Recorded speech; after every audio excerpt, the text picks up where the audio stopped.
Hello everyone. Today I came across some magazine.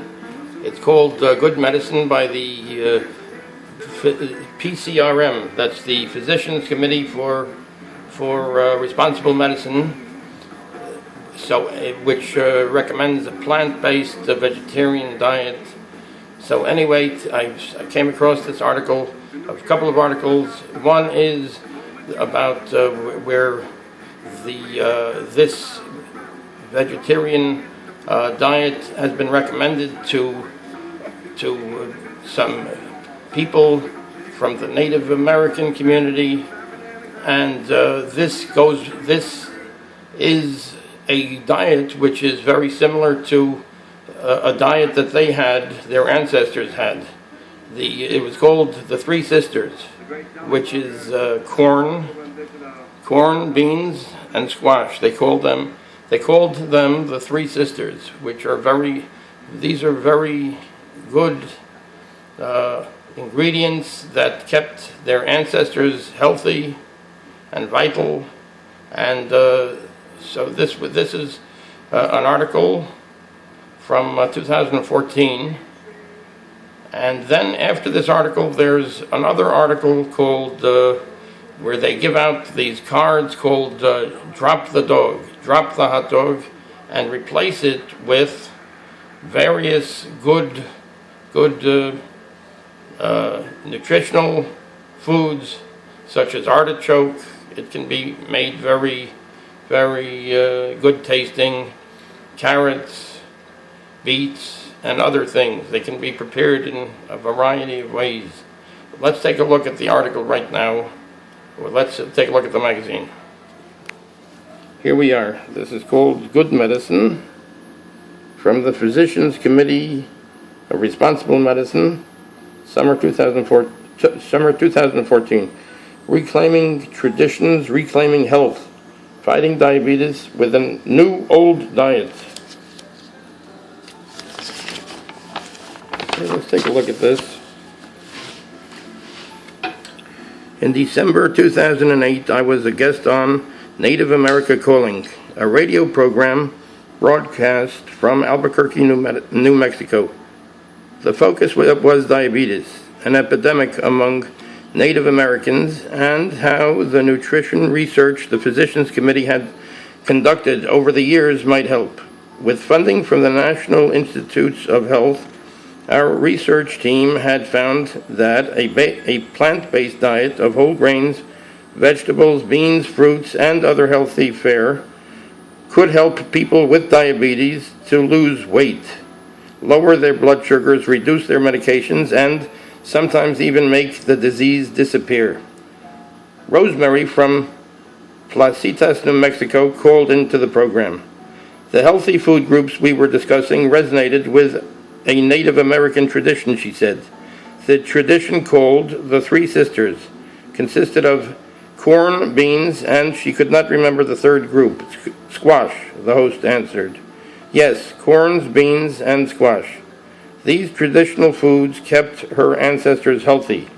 They are loaded with good nutrition without the fat and cholesterol that are common in modern diets. In recent decades, healthful traditional foods have been replaced by meat, dairy products, and other junk foods. Rosemary's point was that a return to more traditional plant-based eating patterns might be the key to solving the diabetes epidemic. This was a revelation. I called Betty Delro of the Navajo Nation Special Diabetes Project and arranged a visit. Her team of instructors showed me a wide range of traditional foods and how they promote health. In turn, I described the findings of our research with plant-based diets. I also met with leaders at the Indian Pueblo Cultural Center in Albuquerque and the Institute of American Indian Arts in Santa Fe, and attended conferences on Native American health. Native American chefs Lois Ellen Frank and Walter Whitewater showed me simple ways to prepare traditional healthful foods. The Physicians Committee Director of Nutrition Education and Care, Carolyn Trapp, developed a series of classes that were taught in Arizona and New Mexico. The results, in many cases, were life-changing. You will read about them in this issue. We see new hope in this experience and a model to address what is happening throughout the world by recognizing that our diets have gotten far off course and bringing back healthful plant-based foods. We can reverse an epidemic and restore health. These traditional foods kept our ancestors healthy. They are loaded with good nutrition without the fat and cholesterol that are common in modern diets. So we have here the beans, squash, and the corn, the three sisters that they spoke about. Reclaiming traditions, reclaiming health, fighting diabetes with a new old diet. When 8th grader Ashley Hall was a young child, her mother was very sick. My mom was always tired, Ashley complains. She just laid in bed all day. She did nothing. I would go outside by myself. Ashley's mother, Donna, was only 23 when she began experiencing symptoms of diabetes. The first thing I noticed was I was thirsty all the time, says Donna. Then I was lethargic. I couldn't get enough sleep. It alarmed me. Donna was diagnosed with type 2 diabetes and was soon on 22 medications. Donna and Ashley are from North Dakota, from the Native American Mandan, Hidatsa, and Arika Nation. Donna is one of 9 children, 7 of whom have type 2 diabetes. Her father also has diabetes. Unfortunately, Donna's story is not uncommon. 1 in 5 Native Americans now suffers from type 2 diabetes. Diabetes rates have increased across the board in the United States, but Native Americans have the highest prevalence. In fact, Native Americans are 2.2 times more likely to be diagnosed with diabetes than are non-Hispanic whites. Type 2 diabetes used to be called adult-onset diabetes, but that number is no longer accurate. From 1994 to 2004, the number of Native American youths ages 15 to 19 with diabetes jumped 68%. Diabetes has a host of complications. It is the leading cause of blindness and kidney failure and increases the risk of heart disease and stroke. Food as medicine.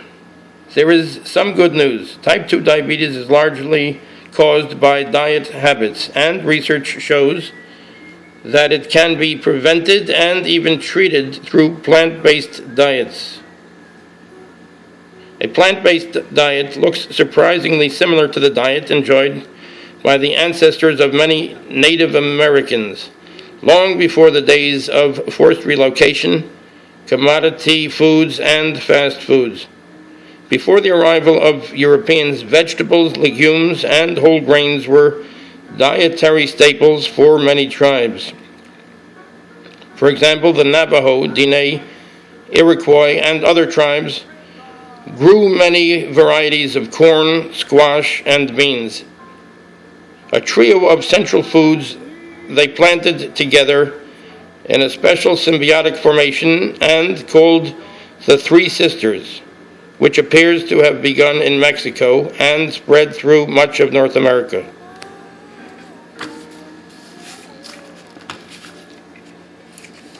Restoring the ancestral diet.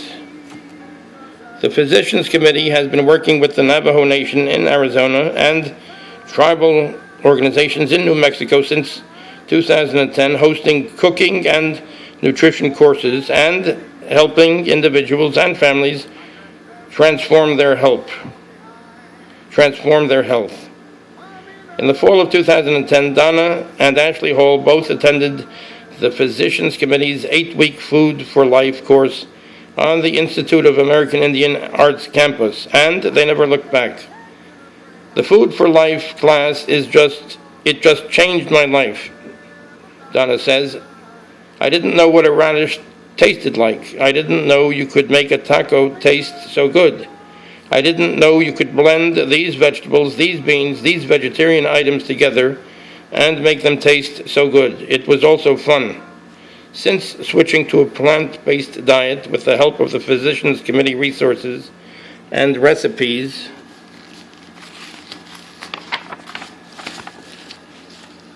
Donna has lost more than 40 pounds and is down from 22 medications to 4. Since my mom has changed her diet, we've been playing basketball, or sometimes I'll go on a run, and she'll kind of speed walk, says Ashley. I'm really proud of her making this change in her life. Donna's story is featured in the Physicians Committee's new documentary, The Power to Heal Diabetes, Food for Life in Indian Country.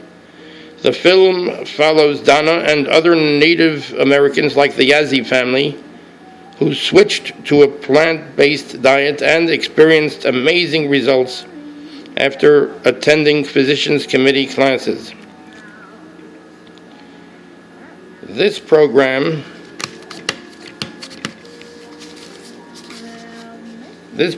was designed by Physicians Committee nurse practitioner Carolyn Trapp, MSN CDE, along with Physicians Committee President Neil Bernard, MD, and Chef and Food Historian Lois Ellen Frank, PhD, and other healthcare professionals and chefs. Dr. Frank and another Native American chef, Walter Whitewater, teach the cooking course. When we started this project to reach out to the Native Americans with our research showing the scientific support for eating a plant-based diet, we really did not know what to expect, explains Trapp. The classes were very well received, and we realized quickly that we needed to find a way to reach a broader audience with this life-saving program. That's where the documentary came in. The Physicians Committee had held 2 movie premieres in Window Rock, Arizona. Eddie Yazzie, who attended the first class in Window Rock in 2010, brought his entire family to the screening. Since the class, Eddie's son, Jensen, has lost more than 80 pounds by following a vegan diet. Dr. Bernard and Ms. Trapp want to express their gratitude to Betty Del Roe and the Navajo Nation Special Diabetes Project, the Indian Pueblo Cultural Center, the Institute of American Indian Arts, Chef Lois Ellen Frank, PhD, of Red Mesa Cuisine, and producer Don Horwitz of 24/7 Films for their vital roles. And most of all, we recognize the Yazzie, Begay, and Hall families who kindly shared their inspiring stories in our documentary, and for whom we wish continued good health. We are also grateful to the dedicated Physicians Committee donors who made this program possible. This is the Yazzie family. Jensen, Rhonda, Eddie, and Jamie with Carolyn Trapp at the screening of The Power to Heal Diabetes. So that's the Yazzie family.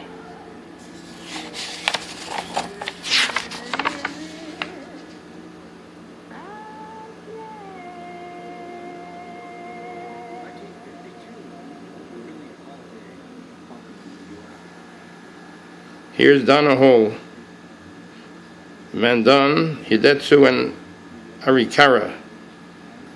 She's from those tribes.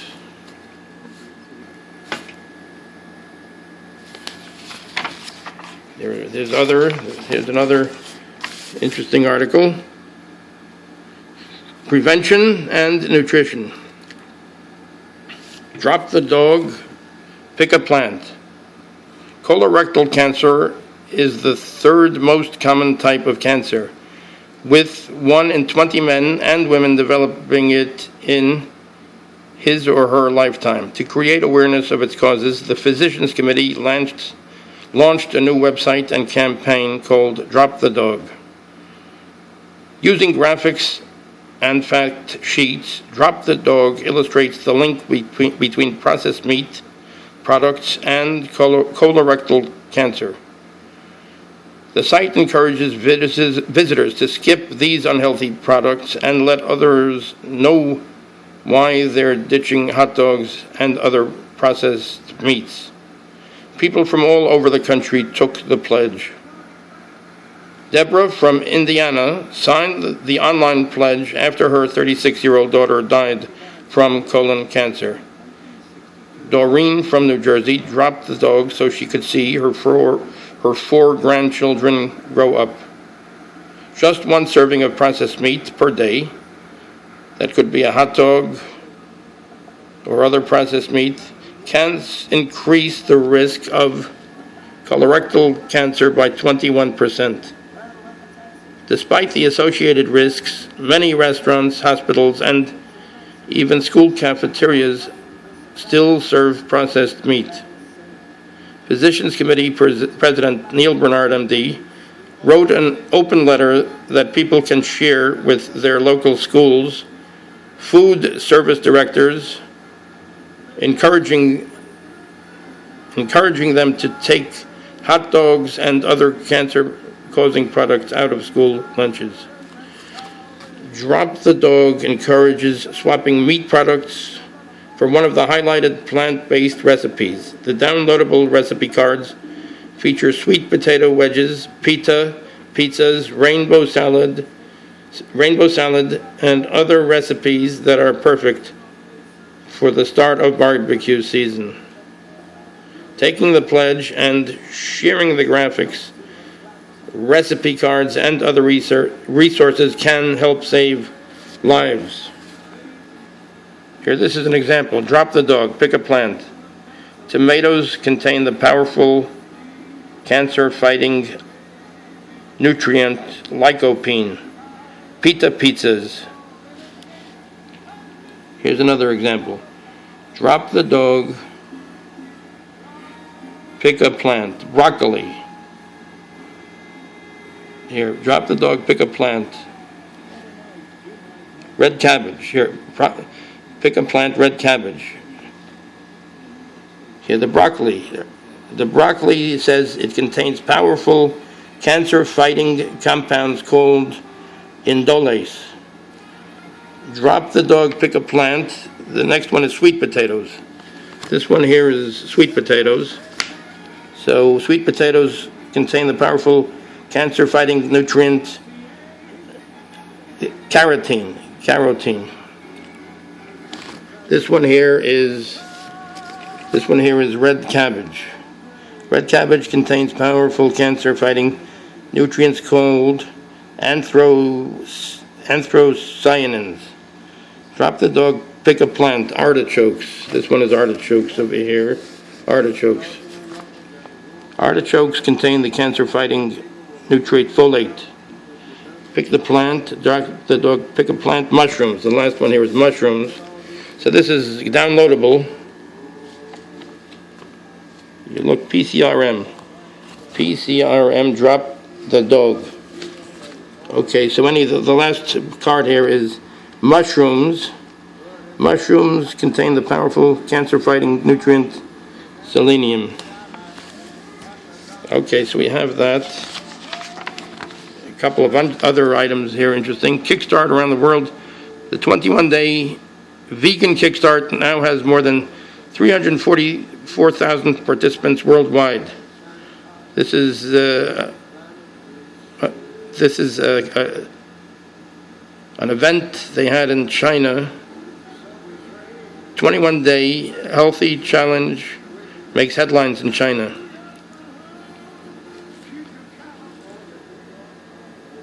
Then there's one in India.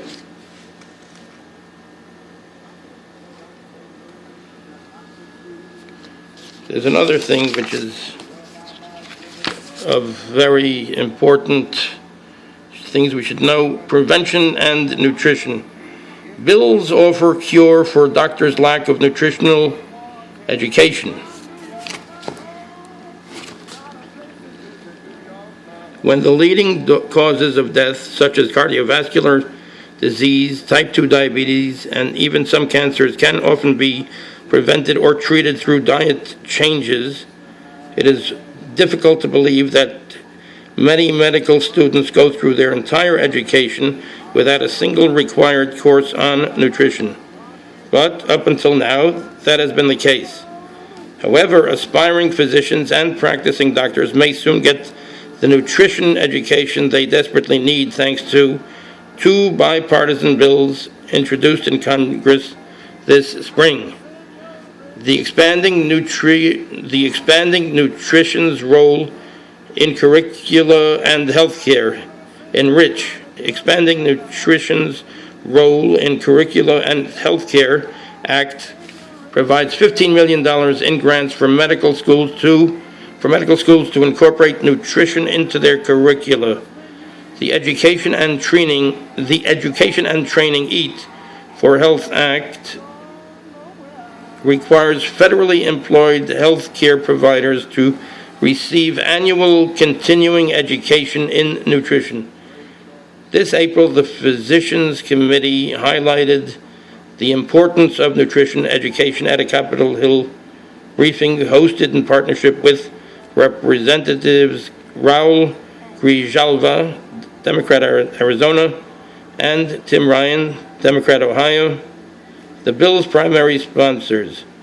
With U.S. healthcare expenditures continuing to rise to unprecedented levels, we must do everything in our power to improve American diets, said Congressman Ryan. We need to raise awareness and reduce our risk of chronic diseases like heart disease, cancer, stroke, and diabetes that are plaguing our nation and are directly connected with diet and lifestyle choices. More than 3/4 of medical school instructors admit that students need more nutritional education, and more than half of graduating medical students rate their nutrition knowledge as inadequate. Doctors also recognize the disconnect. 9 out of 10 believe that more nutrition counseling is needed in primary care, but only 14% feel qualified to offer it. Urge your officials to support the Eat for Health Act and the Enrich Act at PCRM.org/LF. So that's very important. Physicians Committee hosts congressional briefings on school lunches.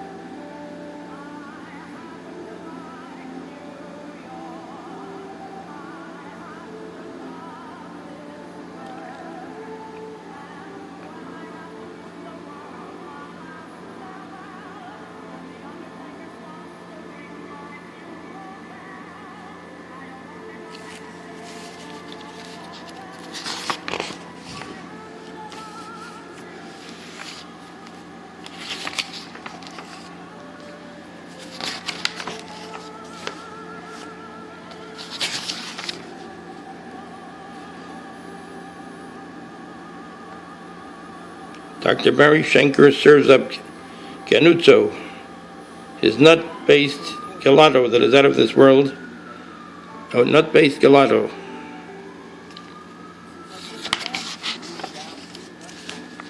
Gelato. These are some books that can be purchased at the PCRM online.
Oh, okay. So anyway, we see here some good information that we can use, and this is so we have here the Three Sisters, which are very good. That's squash, beans, and corn, which resonates, it dates back to the Native American diet that they had, which kept them healthy, and now the descendants are going back to their roots, going back to this diet, and they're curing diseases such as diabetes and heart disease and cancer, and they're cutting down on medications. They don't have to take so many medications. If they have better food that they're eating, natural, plant-based diet food, they can cut down on their medications. Sometimes they don't have to take any medications at all. Also, then we're learning about that there's a new bill being introduced into Congress about enrich. This is to enrich the physicians in training their knowledge on nutrition, which is very important to people's health, very important to preventing all kinds of diseases, possible diseases, when they have a plant-based diet, very, very healthy diet, and low on sugar, and